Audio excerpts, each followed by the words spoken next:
Bismillah, alhamdulillah, wassalatu wassalamu ala rasulillah, ala alihi wa sahbihi wa man ihtada bi huda amma ba'd.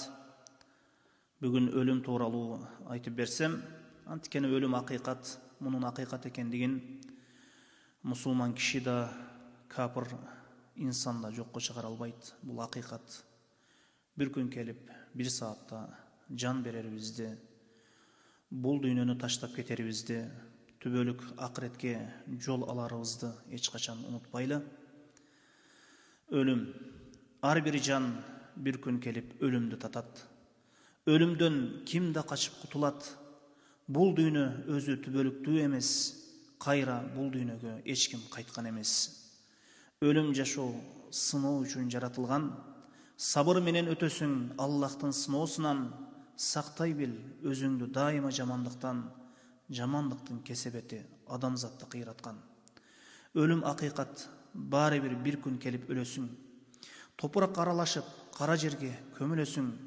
Қабыр жашосы қандай болар екенін, мұнайымы қабырға кіргенде көресің.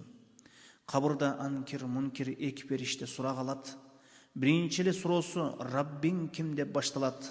Ал пенде Аллахқа ширк келтірбей өлген болса, бұл сұрауға жооп беріп түбөлүк рахатталат. Кейбір адамдар өздерін түбөлүктүү сезишет. Сезилсе да бір күн келіп ақ кепенді кийишет. Ешкім ақ кепенге ороосуз қалған емес. Ақ кепендин басы базарда қымбат емес. Бізді бір Аллах жаратты. Унутпа бір күн Аллахқа қайтарыңды. Билип қой, өлім сага айтып келбейт. Өмүрүңдүн өткөнү көз жумгандай сезилбейт.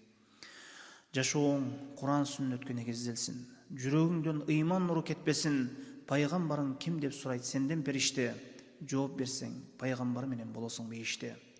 Жакшы адам өлімі жакшы болот. Жаман адам өлімі жаман болот. Аллах сактасын жаман өлімдөн, эгер тыйылсаң жаман иштен, күнөөдөн.